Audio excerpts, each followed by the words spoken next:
Hello and welcome back to another video over argumentative papers / speeches. So the reason why I'm making this video is because I've seen a lot of students recently coming to the Writing Center with argumentative papers and speeches, and I'm seeing a common theme here with what's lacking in these, the substance. There's a lot of key components that often aren't there, and so I'm just going to kind of make this to help anybody who's having to write something that's an argumentative speech, essay, paper, whatever it is, that you can kind of figure out what components you need to have in there and just kind of go through and check and make sure that you actually have all these things in there in order to have an effective argumentative essay or paper or speech. So the first thing we want to do is define what an argumentative paper or speech is. Now it's pretty simple. It's in the name. It's an argument. You are giving an opinion. It's your opinion on a certain topic. It could be a controversial topic. It may be a topic that not a lot of people know about, but the point is there's two sides to the argument and you're arguing one of them. And you're trying to convince the audience, whether that be a reader or somebody that you're giving a speech to, that you are correct. And not only are you correct, but you're the opinion that they should also share. They should share your opinion by the end of your speech or your paper. Now, when we talk about audience, there's actually 3 different audiences that you need to keep in mind here whenever you write your paper or your speech. So audience 1, we first have the people who are in agreement. So we'll put, that was not good. We will write agree. So we first have audiences that will agree with you. People that already share your opinions. You don't have to convince them that your opinion's right because they already support it. So that's the first audience. The second audience are what we're going to call neutral. Now, neutral audience, I'm going to underline that because that is actually your key audience. This is who your paper should be pandering to more than anybody else. These people matter more than the people who actually agree with you, believe it or not. And then the last one are obviously people who disagree with you or have a differing opinion than you.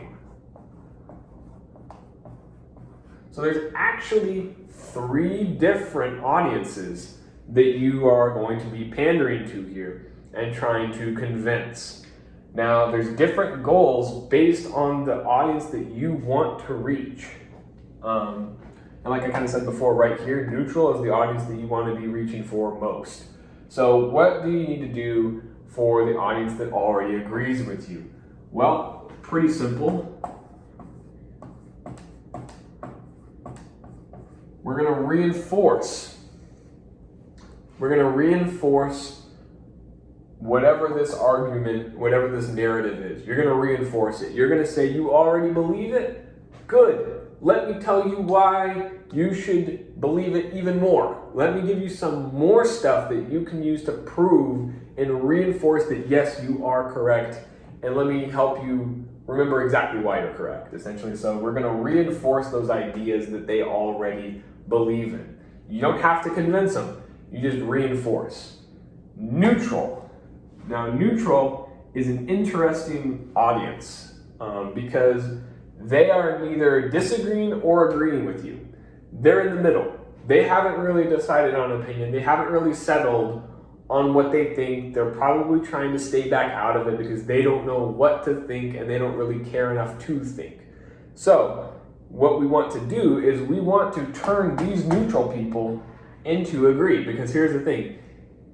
At the end of the day, your essay or paper or speech is going to either turn these neutral people into people that agree or people that disagree.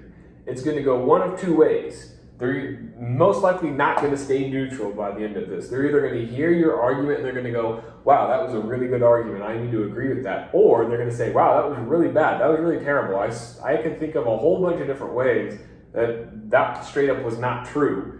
And I disagree with a lot of that stuff, and you're actually going to push them towards disagreeing with your opinion. So we want to avoid turning these neutral into disagree. We want to turn as many neutral people into agree. So what we want to do with neutral, we want to convince them. Now what's interesting is that whenever we think of convincing, we almost always, students usually try to take the convincing and they try and shove it down here with the disagree. And they try to make disagree people come all the way from disagree all the way up to agree. Not going to happen. Almost guarantee you will never turn somebody who's all the way down here at disagree to come all the way up to agree. Like, that's a big jump, right? Probably not going to happen in a single paper or speech unless it's really, really good. It can happen, but if you have someone that strongly disagrees with you, no way you're going to be able to get them to go to an agree. So what do we want to do for the people that just straight up disagree and there's really no chance of getting them to agree? So what's the point at that point? What's our goal here? Our goal for people that disagree with us are to, what we do is called reconsider. We want these people to reconsider their position. We want to make these people think. We want to say, listen, you may disagree with me, but have you thought about this?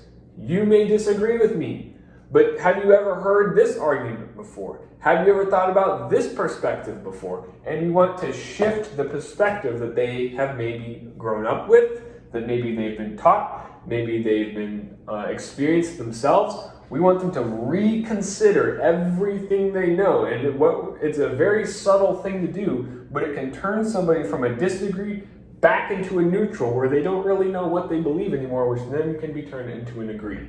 So this is the least important part because these people usually won't turn neutral, but you can sometimes get neutral. Neutral are the most important people because you can turn these people into agree. You don't have to turn agree people into agree people, they already are. These people already agree with your point. So all you gotta do is just tell them exactly why they're right in the first place, which everyone loves being told that they're right. No one likes being told they're wrong, which is exactly why this is so difficult to achieve.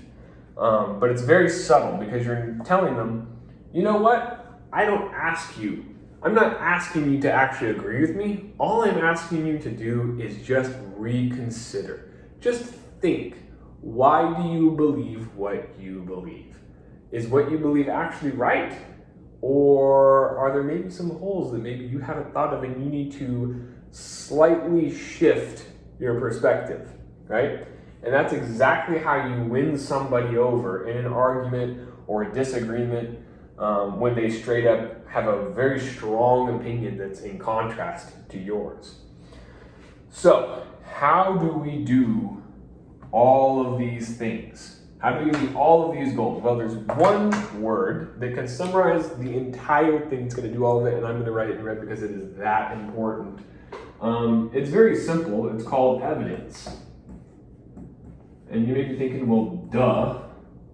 But you would be so surprised how few students actually add evidence into their papers. You would be so surprised how many students show me an argumentative paper or speech, or how many I've read or heard, where they give no evidence for any of the claims that they make. They make claim after claim after claim after claim and never cite anything. And they use their own opinions and their own logic as evidence, which you can do. You can do that. However, if you do not bring up any citations at all, anybody else that shares your opinion, being able to say, look, I'm not the only one that has this opinion. This person agrees with me. This person agrees with me. This person agrees with me. If you can't do that, there's no way you're going to get anybody who disagrees to reconsider, and very unlikely that you're going to get anybody neutral to actually be convinced that you're right, because again, it's just your opinion at that point. There's no evidence to back it up. And if there's no evidence, why would anyone believe you? So evidence is the critical, it's the mode and the way that we are going to do all of these goals here. So what types of evidence do we need to bring up here? Well, number one, all your evidence should be, if possible, peer-reviewed. First and foremost, the reason why peer-reviewed is so important is because peer-reviewed is the gold standard for any scientific, logical-based argument. If it's peer-reviewed, that means somebody else outside of this study who's also an expert in that particular field looked through it with an unbiased eye and said, yep, that's actually right. And probably multiple people who were actually experts on that study or that particular field looked through that article, that study, that research, and all agreed that yes, this is actually correct. This is factually correct. Nothing in here can be disputed as being false. Because if you are giving false evidence, we call that lying. And lying is exactly how you go to jail. That's exactly how you continue false narratives. That's how you spread false ideas about people or other ideas, right? You don't want to spread misinformation about people or ideas or groups or anything, right? You don't want to perpetuate false information. So if you give fake evidence, you're lying to your audience, and that's ethically wrong, right? You have ethics. If you've gone through a speech class, they talk about ethics of you being the speaker. You have a moral code that you are being held to, because when you write a paper or a speech and you are assuming that this is either going to get published or other people are going to read this, you have a moral code of ethics to hold yourself to, that you are not going to lie in the paper. And if you give fake evidence, you're breaking that code, right? And so if you just straight up say something or make this claim that's very broad, very generalized, and you give zero evidence to back it up, that could be considered lying because you don't have anything to back it up, especially if it actually is straight up wrong and somebody brings up a counterpoint and says, actually, there's a source that says the complete opposite of what you just said, and I can prove it to you. Then you are actually, again, spreading misinformation. So you always, always, always, always want to get peer-reviewed evidence if you can get it. If you can't get peer-reviewed evidence, the next best thing is usually always going to be personal experiences. And the reason why personal experiences is not number one is because personal experiences are just that. They're personal. And so it's usually one instance, maybe a few instances, but there's a lot more variable, a lot more factors when it comes to a personal experience than there is a peer-reviewed. Because peer-reviewed are objective. Personal experiences, subjective. Depends on the person, depends on what happened. There's all kinds of factors that can go into a personal experience. None of those of which are found in a peer-reviewed.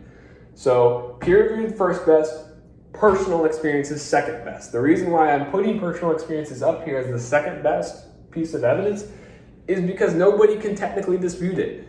If you say, I walked down the street and I had this encounter, what is anybody going to say?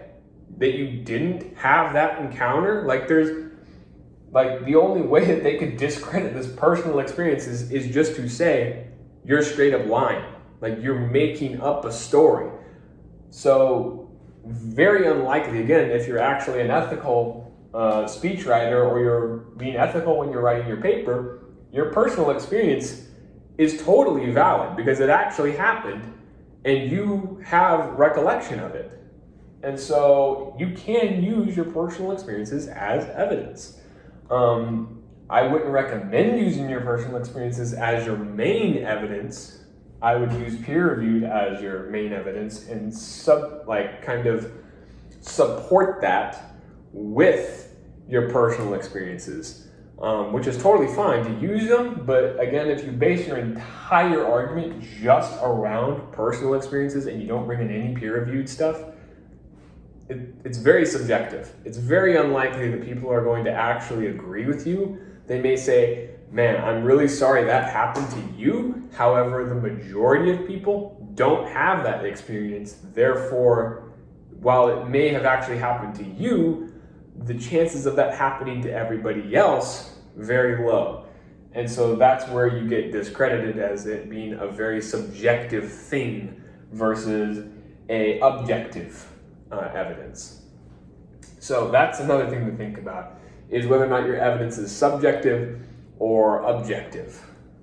So we have our goals, we have the evidence, the types of evidence that we want to use here. And peer-reviewed, there's all kinds of different peer-reviewed stuff. Peer-reviewed includes scientific studies, it includes research, all kinds of research. But it's all scientific stuff. It's things that are completely objective and true and have been clearly shown to be undisputedly correct and factual. So if you can put those in there, nobody can tell you that that evidence is wrong, because there's been multiple experts who have all said the exact same thing, which is a really good way to strengthen that argument. So the last thing, whenever you're writing your speech, and it's kind of, I've already kind of gone over it, but I'm going to say it out loud here and probably write it down here too. If you don't have evidence for a claim, do not make it. If you do not have these kinds of evidence to back up your claim, do not make that claim. Because the second that you make a claim with zero evidence, anybody who's actually thinking critically and says, hey, you made this claim earlier about XYZ, I was just curious what studies or evidence you have to actually support that claim. If you're like up there and you go, I really don't have any, then again, you just straight up lied. You straight up gave away misinformation and portrayed false information as truth to your audience, and you just broke your moral code, your ethics code. Because the audience has a right to hear truthful information and not be given just straight up false information. And so if you don't have evidence, don't make the claim. Even if you think it's right, don't make the claim, because if you get challenged on it, it puts your entire essay, speech, paper, whatever it is, it puts the whole thing in question on whether or not it's actually true or not. Because if you're willing to lie about this thing, how do I know you're not lying about this thing? If you're willing to break an ethics code based off of this, how do I know you're not breaking an ethics code based off of that? Right? And so now your entire argument is going to be in question of whether or not it's actually truthful and honest anymore. And that's the worst thing that can happen to you as a speechwriter, as a speaker, or as an author, is that your integrity is in question on whether or not people should even listen to you in the first place, because now your opinion is even more worthless, because now it's in question of whether or not it's even truthful and honest. And we don't want that. So, last point is going to be counter-arguments. So, counter-arguments are essential parts of an argumentative paper, right? So, counter-arguments are going to be how we link these two things together.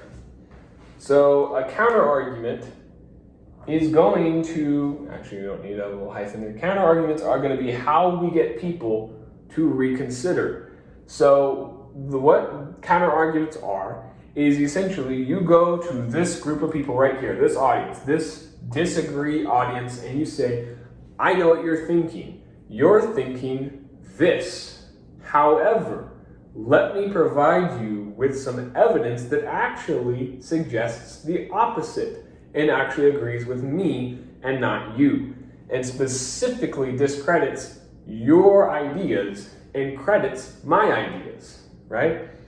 And the more counter arguments you can fit in there, and the more counter arguments and claims that are big points of controversy, especially by people who disagree, if you can actually go in there and say all these different counter arguments and bring it all up and say, listen, I have all this evidence that suggests that your ideas are wrong and my idea is right, and here's why, it strengthens your argument tenfold. This is the way that you are going to be extremely credible and boosting your own credibility simply because you're willing to actually acknowledge, hey, maybe these people have some points to make, and you're actually going to acknowledge that and say, you know what, I gotta be honest, that point about X, Y, or Z, that argument, it's totally valid. However, right, and then you say, however, let me tell you why my opinion is still correct. Despite that, let me tell you why mine is better. Or you'd say something along the lines of, I know a lot of you may believe this. However, that's not true because of, and then give some evidence why.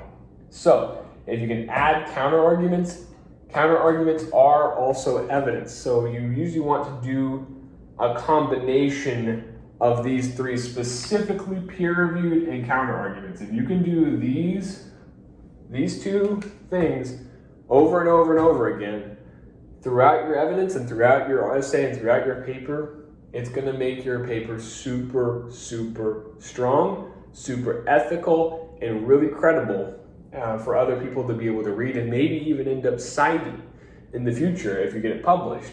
So that's kind of a broad overview of an argumentative paper, speech, essay, but make sure you add evidence to all your claims, and every single claim that you make needs to be backed up by evidence. If you read through your paper or a speech and there is a claim that you make that's not backed up by evidence, unless it is a very blatantly obvious claim that is true, such as the sky is blue, or like something that is completely undisputed by anybody, the sun is hot, right? Things along that kind of line.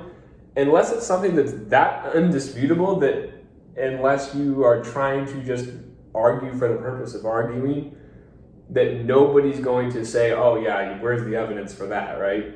So, but anytime you make a claim that is in dispute, that somebody may have different opinion on, you need to provide evidence from some source, either a peer-reviewed or a counter-argument, specifically peer-reviewed. You need to find a source that is able to counter that argument and say, I know you may think this, but here's what the citations, here's what the different studies actually say is true. Or maybe saying, I'm going to make this giant bold claim and I'm going to back it up with peer reviewed, right? If you don't back up those big claims, you're going to be found as somebody who's spreading misinformation or just straight up lying. Then you're going to be seen as unethical, and your entire argument, regardless of how good it was, and even if it was true, is now no longer going to be considered credible and even worthy to listen to. So make sure you consider the three different audiences that you're going to be working with, and make sure you know the different types of evidence that you want to use in your argument to be able to be convincing, but also be truthful and honest. So hopefully this helps a little bit on how to write these things and to kind of consider what you need to put in. And I'll see you guys next time.